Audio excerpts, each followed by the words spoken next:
pinpoint those conversations now, we'll find more success as we move forward.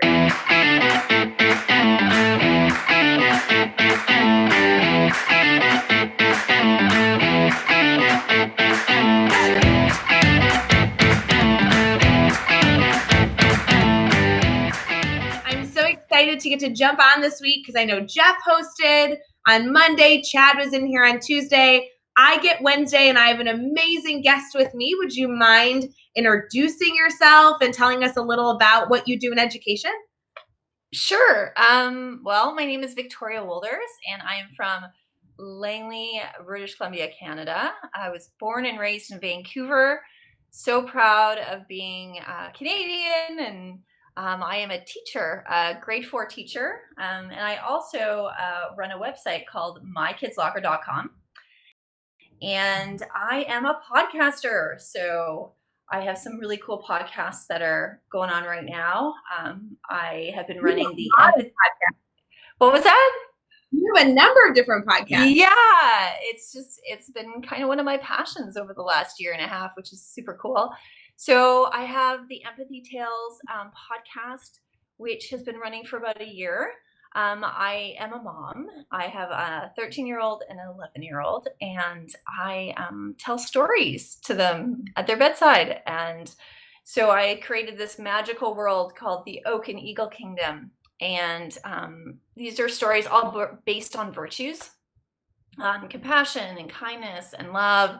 And they're all stories that have threads of different things from what I've gone through or things that I've heard or stories that I've experienced. And so I bed them into this magical fairy world. And so what I've done is I've created the Empathy Tales podcast, and it's meant for homes, but it's also meant for school. So as a grade 4 teacher, I've also used them in my classroom, which has been awesome.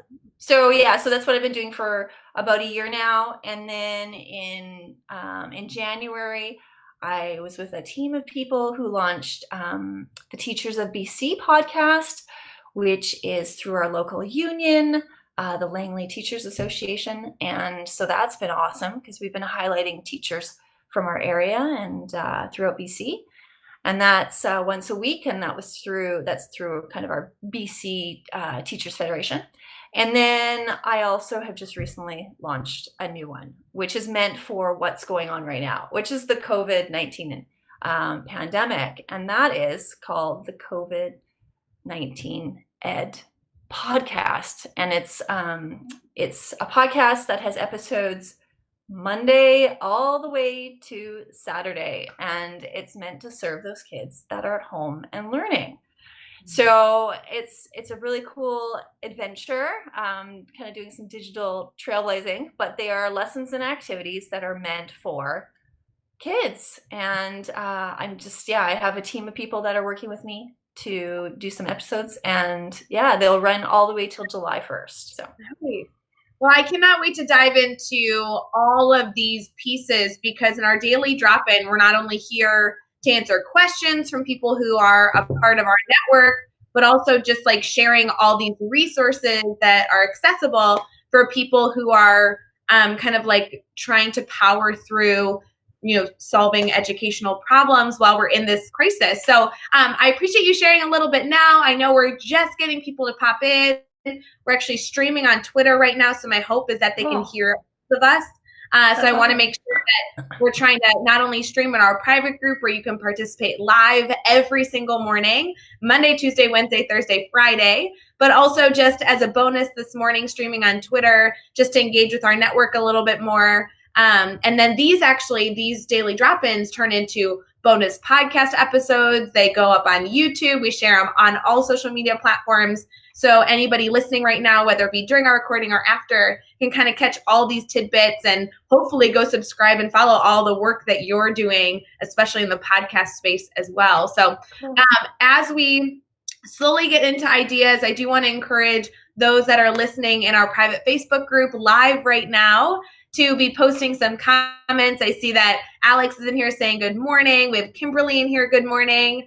Jeff Gargis is showing up this morning. Proud of him. Good morning. And then it looks like Lisa's popping in here as well from Sunny New England. I love it. So I know that you talked about all these different supports that you provide in the podcasting realm, but you also mentioned that you're a fourth grade teacher as well.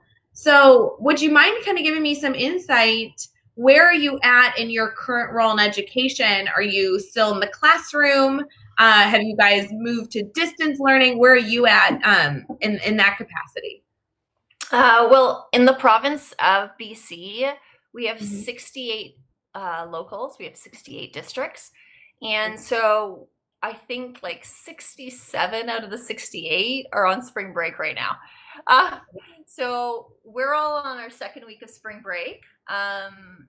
There were some letters that were sent out from our British Columbia Teachers Federation, as well as our Ministry of Education, and also our local district, our Langley School District. But right now, there's a lot of uncertainties. We're not quite sure exactly what Monday will look like. Many of us assume that we're going to go online. It seems like a lot of that is kind of just it's kind of the undercurrent right now of a lot of our conversations that I have with my colleagues. But some of us are just still trying to enjoy our spring break, attempting to. I totally understand. We're on spring break as well. So we had like last week we had no classes. We were closed for the week. Kind of gave us some time to look at what e-learning could look like. We were kind of in this like standstill pause. And then this week we're on spring break. So I'm feeling very similar to you, where Monday morning, for all I know, we're going straight to e-learning, with very little information within that transition. So I totally understand the concern of quite knowing what's coming. Yeah, and in our province of British Columbia, there are a lot of discussions around the Freedom of Information and Privacy Act. And so a lot of our locals, a lot of our districts have started to move towards Office 365, Microsoft, rather than Google. There are some districts that still do Google, but because Microsoft has kind of a hub and, over in the East Coast, a server, there's a lot of privacy issues when we talk about Google. So I know my district that I'm part of is fully Microsoft Office 365. So a lot of the chatter and chit chat on Twitter and Instagram and Facebook is a lot about Google Classroom, but I know my colleagues and myself won't necessarily be having those conversations, which is quite different than most people. I would say in North America, most people are talking about Google Classroom. So well, and I think that it's interesting now because we are watching communities from across the nation, across the country, across the world explore what tech resource best suits them. And so whether it be, groups that are looking at, tech tools like Flipgrid or Seesaw, I'm doing a webinar with Newzella on Thursday, those little things, or they're looking at like larger LMS systems, where they're looking at Google or Microsoft. I mean, no matter where we are in trying to find tech resources, it's actually really interesting watching districts have those debates with their teachers to find the right resource to support them. Yes. Yeah. And there's just so many now. I know. So I do think that there is a high learning curve that is going to be happening in the next couple of weeks. You're right. Yeah. I mean, I think I can safely say all of us know how to email, which is good. But the navigating the aspects of the classroom, and I know there's a lot of talk about what does a kindergarten class look like online. I mean, I teach grade 4, so I'm hoping what I can do is, I have a list of YouTube videos, and we'll probably do a novel study. But so there's a lot of different aspects that you can pull in. But how do you tangibly teach a 5-year-old, right? Like there's, or how do you do a chemistry class? Like there's a lot of different things that are kind of specific to what your grade group is, or maybe what your subject is. So for me, teaching grade 4, I have 30 kids in my class. And what our province has said is that every kid will pass on to the next grade. So there also is this aspect of accountability. So if I have 30 kids and I have a number of them that might be dealing with family members that are sick, or their parents have to work full time and they can't get to the screen, between 9 and 11:30 in the morning or something. So what does that look like for them? And what does that look like for me? And so I just feel like there's a lot of a lot of great questions out there that all of us are trying to navigate, which is, valid. We've never done this before. We've never done a pandemic before. Yes, and you're right that not only are educators trying to process through this, but also every district everywhere is kind of handling it a little bit differently. And I'm seeing that we're getting a lot of questions over on Twitter. If you want to participate live, feel free to pop into our private Facebook group. We'd love to kind of share what questions you have and then talk through those as a part of our daily drop-ins. But I'm hoping that these daily drop-ins can be those safe spaces that as teachers get information from their district and start to problem solve through the right solutions for our students, that this becomes an avenue for us to kind of brainstorm how we're going to move forward. Because I know Tammy's in here, Andrea's in here participating, Candace is in here. They're all kind of sharing that every single educator that's participating right now is in a different space of, some of them are on break, some of them are talking about how they're using these great tech tools. And I think a lot of the discussion is in that student accountability, because we not only need to hold our students accountable for learning, but we also want to enhance their time if they're not going to be in our classrooms. How can we continue to keep their brain thinking, throughout, this time where we can't necessarily be with them?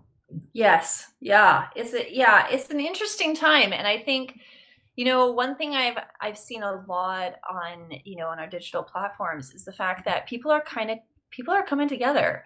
And it's a horrible thing what we're going through right now. A pandemic is not something that we take lightly.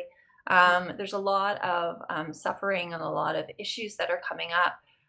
But you see these people who wouldn't necessarily connect with each other, starting to connect with each other, and hey, you know what, I'm doing this and you're doing the same thing, let's connect. And so there's something to be said about the beauty of that connection. And I just also think, how do we navigate the suffering, the kids, right? The kids are going through stuff too, right? I think sometimes we get wrapped up with, okay, what's the latest thing that we're hearing on the news? But yet we have kids listening to this and looking at this, and they're looking at us as adults and as educators and thinking, how are they navigating this? It may be a subconscious thing, but we also as adults and educators need to recognize we're role modeling for our children on what to do in stressful situations. And so I just think it's important to be able to also tap into those, not only the multiplication drills, but maybe we need to start talking about what does it mean to be angry, because anger is a secondary emotion. And so these are aspects that we don't really talk about so much as teachers, because we're sticking to the curriculum, but now we have to start navigating these feelings. Well, and I think I'd like to dive into that more. I know, by the way, if you are listening to our live recording in our private Facebook group, you can comment and be a part of this conversation, continue to add your thoughts and feelings, ask questions that you'd like us to discuss a little bit further, more deeply. If you're listening to this after our recording, whether it be a bonus episode on Teach Better Talk or you found this resource on our YouTube page, we just want you to know that you can always join in and participate no matter what. We really do want to be here as a resource. But I think you're alluding to this topic that I think is so important right now. Whereas educators, we have had some time, not all of us, but a lot of us have had time to process through how we might consider approaching e-learning. You and I specifically in this conversation have noted that this week we're on spring break. It's currently Wednesday. So on Monday, we're thinking for the next 5 days, how do we think we might support our students through e-learning? And a lot of educators are thinking through that content lens. But it's important that we focus on this, social and emotional whole child well-being throughout this process as well, because as we've taken 5 days to process through how to support our students, they may not be in that same space. So when they, get back into this working school mode, how are we supporting that whole child? I had a really interesting conversation yesterday with, Jennifer and Hans Apple, which in my mind, they're part of award-winning culture. They are my SEL gurus. Like when I need to figure out how to really build in that whole child effect into my classroom, I think of them as my resource. So what are some things that you feel like you want to start with right off the bat to support your students, not just with content, because sure, we'll get to content, but really ensuring that they are safe and getting what they need in the emotional realm of support that they need throughout this time when you may not be able to, physically be with them. Well, we're really lucky here in the province of British Columbia. We started a new curriculum. It's been in place for about 4 years now, and we have something called the core competencies. And so in that core competencies, we have thinking, communication, and then a personal piece, personal social competency. And so under that personal piece, we have personal awareness. We have understanding of what it means to be part of a community. So our curriculum is quite groundbreaking in the way that we don't necessarily focus as much on getting through the list of expectations. I feel like I'm losing out my words here, but we don't necessarily have to do like the 9 times 9 equals 81. There's a little bit more of that piece where we can teach the personal awareness. We can talk about what does it mean to feel angry? What does it mean to feel sad? And explore kind of more of a relational piece. So for me as a teacher in the province of British Columbia, Canada, I'm graced with the fact that this is part of my curriculum. So I can be spending a lot of time in the next couple weeks talking to the kids, doing check-ins on how are you feeling? How are you doing? Maybe even having side chats on Skype or, some sort of medium, or maybe picking up a phone call and talking to them, because it's actually embedded into our curriculum, which is a beautiful piece. It is.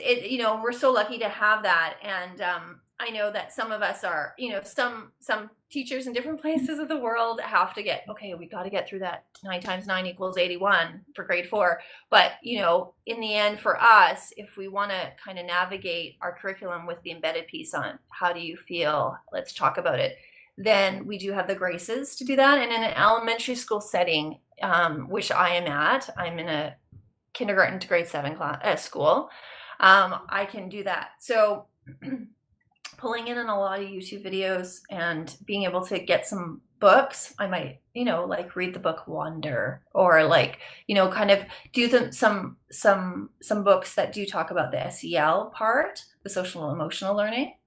But yeah, it's just, it's something we can't ignore. Like, this is the thing. And that's part of the reason why I'm doing what I'm doing with my podcast. So my original podcast was the Empathy Tales podcast, which is really meant for my children. And I'm telling these stories that are integrated with perspective taking and integrated with kindness and care. And the actual Empathy Tale episodes all surround around this world called the Oak and Eagle Kingdom. And it's about these people who live up on land, and then there's the water troll kingdom underneath. And the water troll king is often angry and he's misunderstood. And so he'll come up on land, and the water trolls will come up on land. And so it's about what do we do with these emotions? How do we navigate kindness and care and mindfulness? I'm a big follower of Brene Brown. So a lot of her thoughts and a lot of the talk about empathy and shame are embedded in those stories. And then what I've done now with this new podcast called COVID-19 Ed that was just launched on Monday, I've taken my empathy tales and I've created them into lessons. So on the Monday, I have a challenge, which is, kind of a fun little thing. Like on Monday was Build Your Perfect School. And then Tuesday, Wednesday, Thursday, Friday, I have an empathy tale that I share. And then I break it down into an actual lesson where the kids listen to a mindful quote. Mm-hmm. They create something from listening to the story. They do an activity. And then there is the final part, which is the innovate, which is an extension piece for the older kids, or maybe the kids that want to challenge themselves, something a little bit more deeper. And then on Saturdays, I've partnered with Happy Parents of BC, and they're going to be sharing a family activity that you can do for the weekend. So yeah, like I feel like when we, when you talk about kind of that social emotional learning piece, my podcast is kind of based on that, and the COVID-19 Ed podcast is focused on the fact that these are stories about perspective taking and about emotions that these characters are having, whether they're fairies or whether they're kings and queens, and the water troll king and queen. But how do we navigate that? And it's the whole premise is trying to put positive narratives into the digital space, because we need that so much. We really do. So I love this. And I think that that's an amazing resource that all educators, whether you're watching this in our private Facebook group or getting a snippet today over on Twitter, I think that this is a great resource for educators to go explore, because even if you teach a grade level that is above fourth grade or a grade level that is under fourth grade, this is still a valuable resource that any teacher could go utilize and bring into the classroom to teach that whole child. And I just want to celebrate the work you're doing, because you're purposefully embedding this. And I think that that approach in not just teaching things in isolation, but really approaching this interdisciplinary model of embedding all these skills together is what we need to be doing for our students. Nothing in our world is done through isolation except school. And so we can find these ways to integrate these skills. You are totally speaking my language this morning. I love it. Oh, well, thank you. Yeah, my daughter is 13 and my son is 11. And for many people out there, we know that 13-year-olds, most of them have cell phones. And so they're on social media. And so as a parent, I've had to navigate, what does that look like for her? And so I just think that we all have our different spaces on our digital platforms, but I just think that we really need to be aware of what we're sending out into cyberspace. And if we can really focus on this time about positive narratives and modeling that to our kids, it's amazing. Whether it's kind of a fun little TikTok dance, or whether it's taking the time to say, hey, let's look at this quote, or let's look at the story. Let's, take some time to say, hey, I really appreciated you sending out that, that tweet, or I really appreciated you sending out that Facebook post, because I've really been thinking about it. And this is the time where we can really, I don't know, infuse social media with these positive, inspiring, encouraging messages. And let's do it together, and let's do it with our kids, and set that example. Do you know what I mean? That cyberbullying piece, there is a lot of talk about isolation. Okay, but the one piece we do have right now is we have technology. So let's get on social media, and as educators and as parents, families,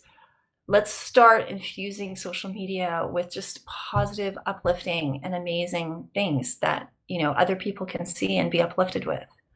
So. Oh, I love it. This is a movement. I love this. It's so powerful.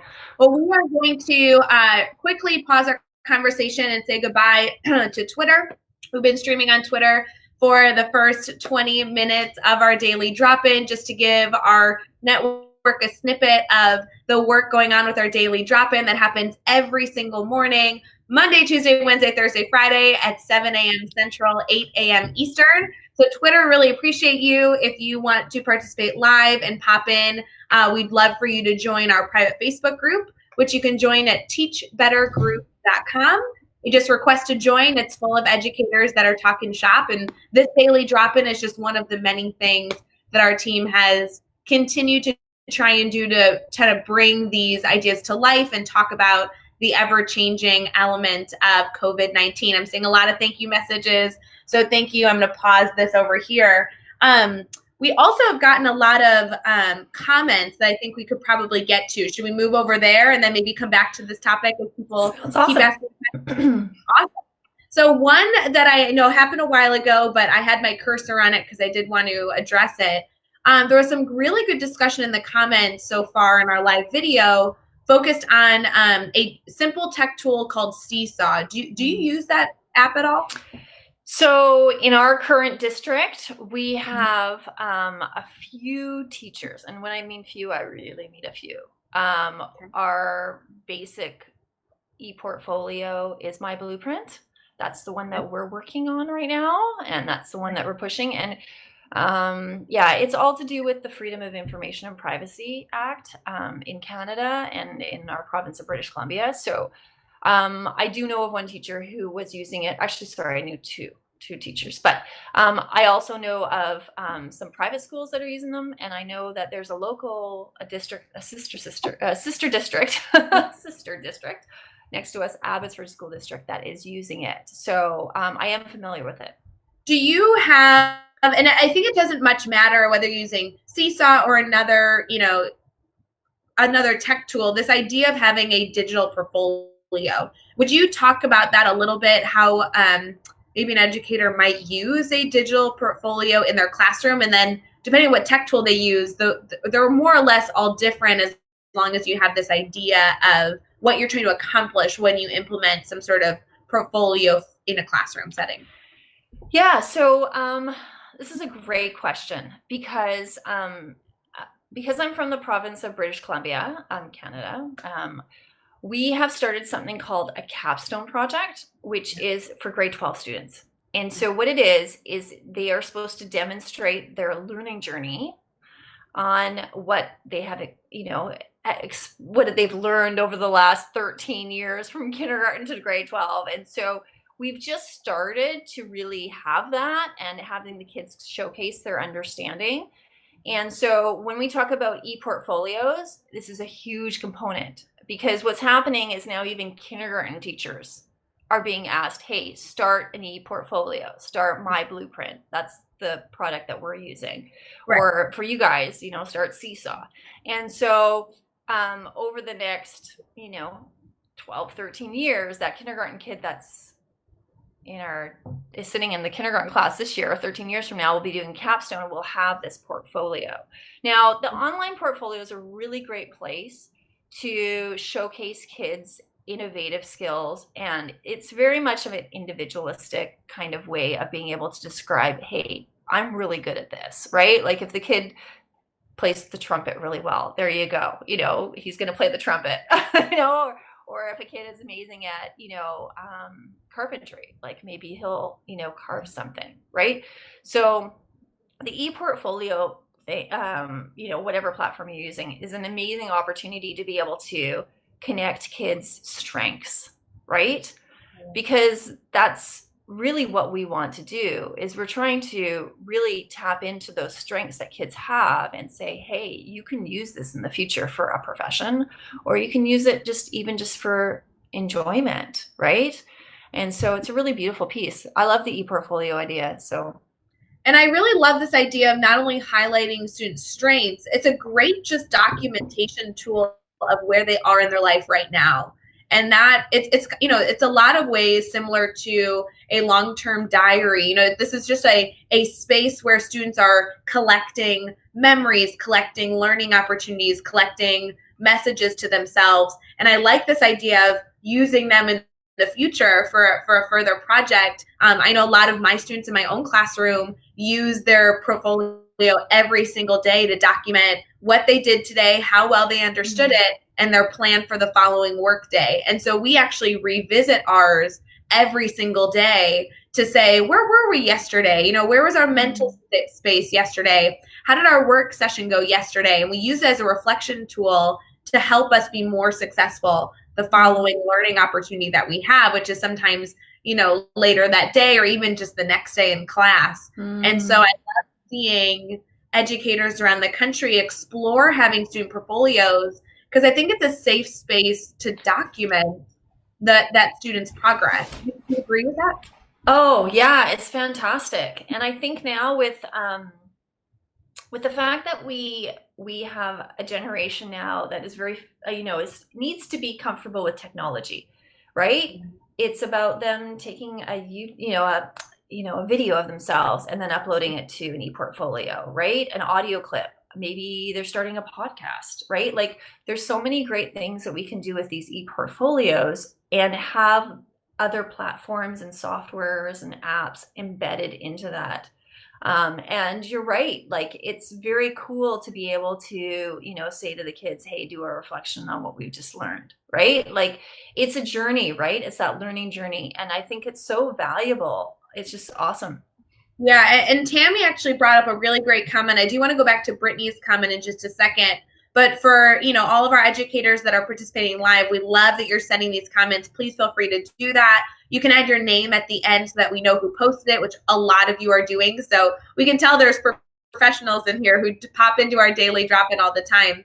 Tammy notes that while it's great to use this, e-learning platform and have the ability to have this portfolio space, she really likes that Seesaw allows the student to connect their portfolio directly back to the parents. And so it's also being used as a communication tool for students to not only document their success, document their questions and reflection, but also clearly communicate with parents as well, because they're linked to those accounts. And so I think that any opportunity we have to use a device or use some sort of technology solution to not only have us better communicate with students, but also better communicate with parents in that same lens can be a huge lifesaver as we continue forward in this unknown e-learning, distance learning space.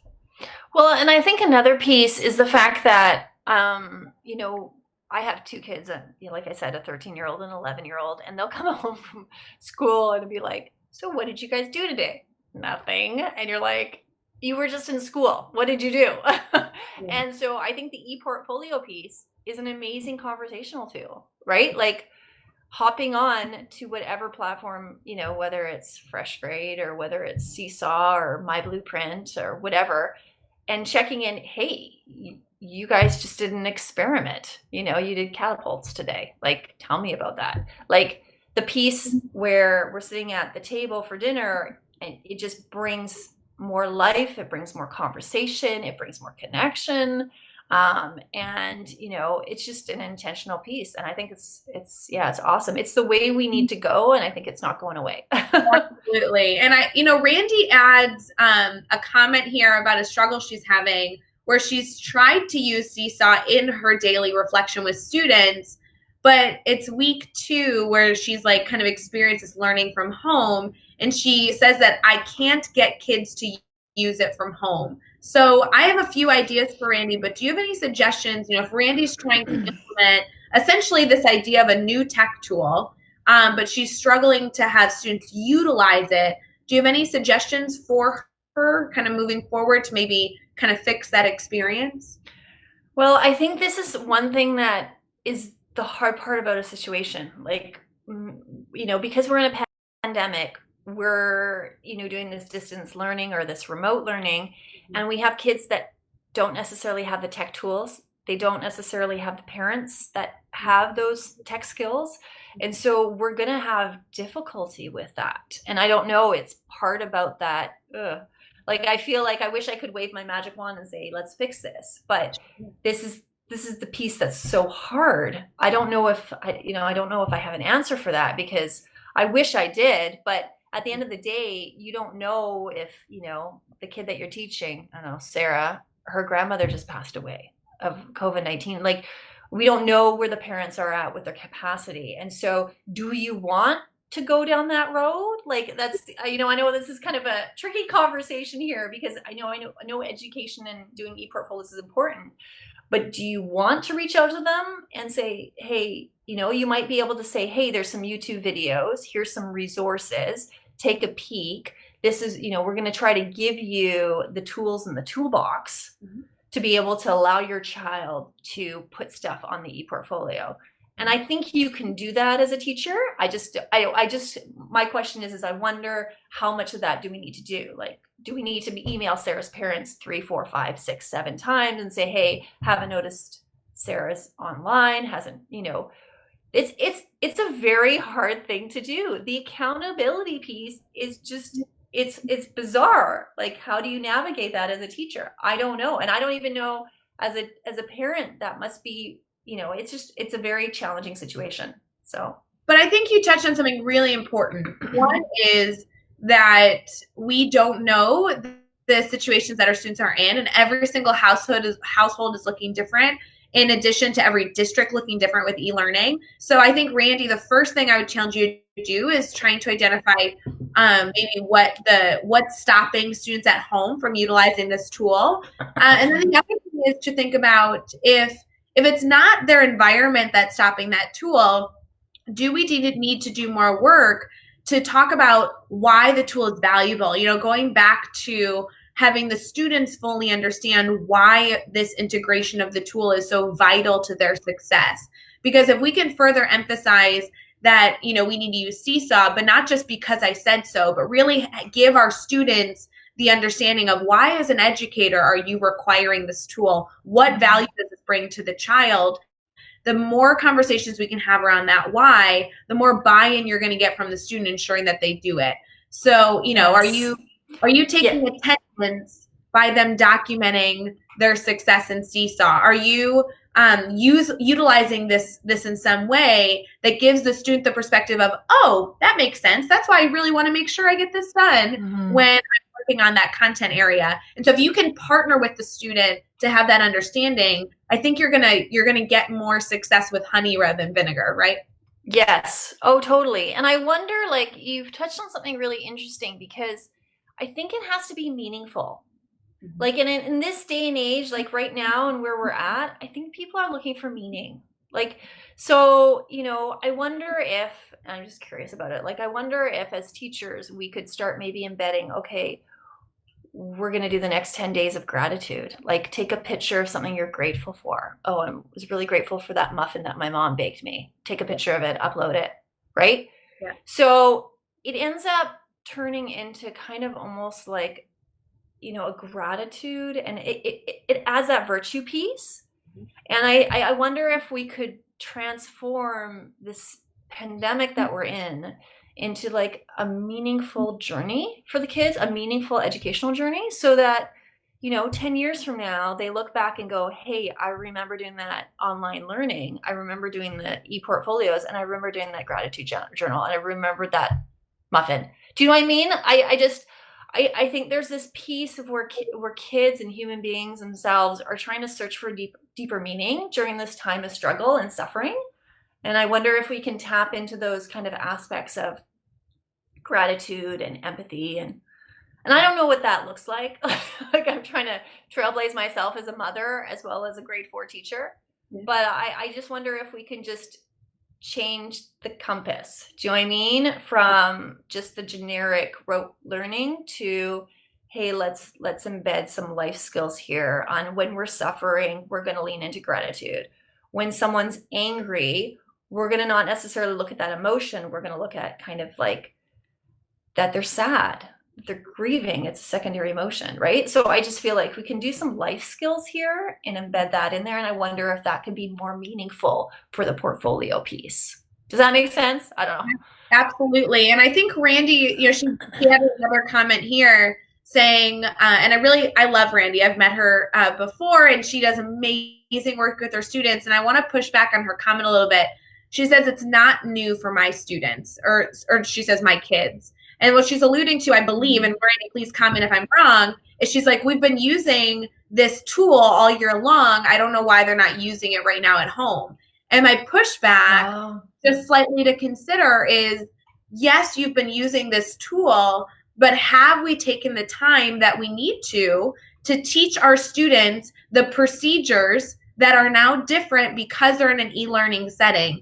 So there's a lot of educators I've been collaborating with over the past few weeks that are like, well, I can move my classroom into a digital space. And I understand that belief. I believe that I have the ability to do that at some scale as well, as I continue to progress with my own, 150 sixth graders that I work with. But I really do believe that we need to start e-learning fresh. And it doesn't mean that we cannot use the same procedures and skills that we've had in the past, but they almost need to be retaught and re-emphasize the value, because our environment has changed, our atmosphere has changed, and our students, daily struggles, daily hurdles, and distractions have changed. So we need to go back to teaching those procedures And I think, Randy, that your students are going to have some comfort in saying, oh, Seesaw, I've used this before. I know how to do this. But we do need to start over, and we do need to explain the value of why we do certain things. And it seems like that is time away from content, but it's really not. Pinpoint those conversations now, we'll find more success as we move forward. Yes. Yes. Oh, totally. And I mean, when we look at what's going to happen in the next week or weeks or months, like, I think it's an awesome opportunity for us to be having those conversations with our colleagues as well as our students about, we're using this platform to kind of document your learning journey and your life journey. Like, that's kind of what we're doing now. We're kind of documenting an extraordinary event. I mean, this pandemic will be talked about years and decades from now. Like, and I just think, yeah, I mean, it's being able to also talk about to the kids about this platform is important because ... And I think that it's funny. I know we've talked about Seesaw, but really this idea should be able to apply to any tech tool and any learning portfolio and anything else. I mean, the ability that we have to not only choose a tool that best supports our students, but take the time necessary to explain why we've chosen that tool is going to be something that all of our students need. And Joe kind of talked about the value of recording videos and how it really requires a lot of effort from the student. I think that the reason I like Seesaw specifically is because they choose the medium in which they document their portfolio. So the choice of 6 different platforms, whether it be a video or typing or doing audio recording, there's 6 different mediums for them to move forward in their documentation. And so no matter what tech tool you choose, explaining why you chose it and what you believe it brings to the student throughout their process and using it is going to be the first step, no matter what thing you're utilizing. It's just really important. Yes. Oh, totally. Yeah. I mean, I would be interested to find out how many teachers out there are using e-portfolios, because it's just a natural go-to now. Like, when we're moving on to e-learning and remote learning, like, I don't know. I mean, I just feel like the e-portfolio piece is just a huge component of what our journey is going to be educationally for the next couple of weeks. Absolutely. And I think having a place to track students is really a focus.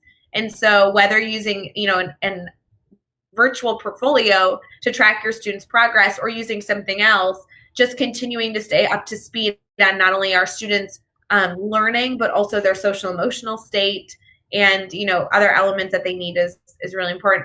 Alex posted a comment. He's an administrator in Illinois. He says, I appreciate the guidance from the Illinois State Board of Education. We can't compel, only provide opportunities. And I think that really it's giving educators a little bit of grace that the work you're doing is important. We value you, and we know that you may not feel like you have as much control as you want. So how instead can we provide opportunities to students to continue their learning? There's a quote, I'm not sure if you've heard it, and I'm going to butcher it because I don't know the whole thing perfectly. But if students had the choice to be a part of your learning that you're offering to students, those learning opportunities, would you be teaching to an empty room? And I think that this is it's an important time right now where students essentially have the choice to participate because we are not standing next to them, holding the pencil alongside them, making them work, right? So how are we adjusting our learning opportunities? How are we becoming stronger educators in what we can offer students and facilitate those deeper learning experiences? Are we doing that in a way that is inspiring students to continue their learning, or are we simply still trying to check a box? And will we be losing our audience because of that? Do you have any thoughts on that idea? Well, yeah. I mean, I've been teaching grade 4 for a while, and there's been an activity that I've been doing I guess for the last 4 years with my students called the STEM Arcade. It's based off of Kane's Arcade, where the kids take a cardboard box and they create an arcade game with it. And so it's always based on a science theme that we're doing over the year or over term 2. But what I found is interesting is I always send out an email just before Christmas, and I'm like, parents, you're going to help your kid with this. Like, this is a great opportunity to do family. Like, just do family. Like, you're going to, work, your child's going to need your help. And my, formative and summative assessment was based more on things that are done in class, whether they're orally sharing. It's not based on the product. But what I always find every year for the last 4 years is I have these kids bring back these cardboard boxes that are like amazing, like arcade games. And some kids do them by themselves, but I would say 80% of the kids sit down with their parents and do them. The kids are so proud. And I think there's this component that of the family piece that we can really tap into now. I'm not saying that all parents are going to be home with their kids when they're e-learning, but I think the majority will be. And there is something to be said about the family unit that I think is extremely valuable. And so when we're doing our e-learning, I think we need to also tap into that if we can. Obviously some families don't have that capacity, but whether it's, hey, after you hang up the e-learning, go to your mom and say, hey, let's go bake some cookies. There is this piece of the family that I think is just extremely valuable, and I think it's really important now, right? And this learning journey, what we're in, some of us are still on spring break, right. But we'll be starting next week, can incorporate and dovetail the parent perspective, and the parent will be learning along with the kid. So, I liked your analogy about if you're teaching, would it be an empty classroom? Well, maybe I'm curious if as teachers, we need to start trying to bring in the mom and the dad or the grandma or the grandpa or the guardian or the brother or sister into these conversations as well, because the learning journey ends up becoming from home, and home is where there are other people, right, that are part of a family unit. And I'll tell you, I do these self-evaluations with these kids after this Canes Arcade, STEM arcade thing. And I have an overwhelming response of, my favorite part was doing this with my mom. My dad's in Japan right now. I can't, he was able to help me build my cardboard arcade game during Christmas time. And these kids feel empowered. There's just this beautiful piece. And so I'm wondering if we should, with your quote about empty classroom, I wonder if we should just start shifting a little bit and start trying to navigate into the whole family unit and incorporate discussions with mom and dad. And I think we can start to do that now, because it's remote learning and it's coming from their home, whether it's their kitchen or living room or bedroom or whatever.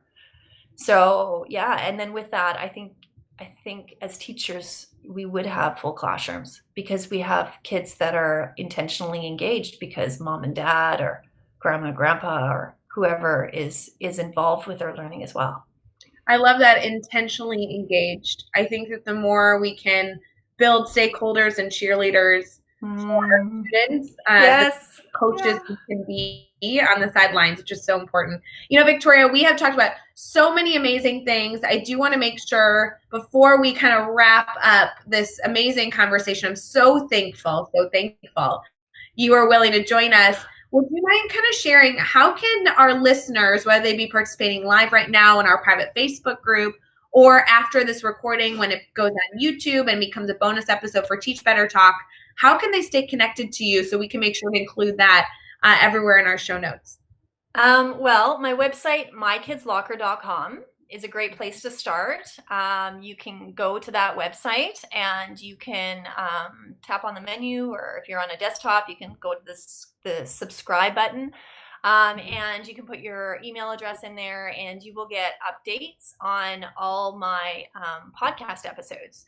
And the COVID-19 Ed podcast just launched on Monday, and it will be an episode every Monday, Tuesday, Wednesday, Thursday, Friday, and Saturday, all the way till July 1st. And it's a great way for kids to be able to engage in storytelling and, an activity, and it's a safe place. So there are some lessons that are going to be 10 minutes. The one that was uploaded yesterday was 35 minutes. And so teachers can jump in there and say, oh, we have 35 minutes or we have 10 minutes. Kids, take some time now to listen to this podcast episode. And also less screens. Like, I'm a techie girl. I totally am techie. But our motto at My Kids Locker is less screens, listen, create, innovate. And so they can also connect with me on social media. Instagram, Facebook, Twitter, Pinterest, LinkedIn. I'm also on TikTok. My daughter got me on TikTok. And one last thing is the fact we have a mascot. His name's Snowball, and he does jokes. And he's our fluffy rabbit, and he's super cute. And so I've started to upload YouTube videos and clips of Snowball, just encouraging kids to listen into the COVID-19 Ed podcast. And so I'd love for people to tap into it, share about it, COVID-19 Ed podcast.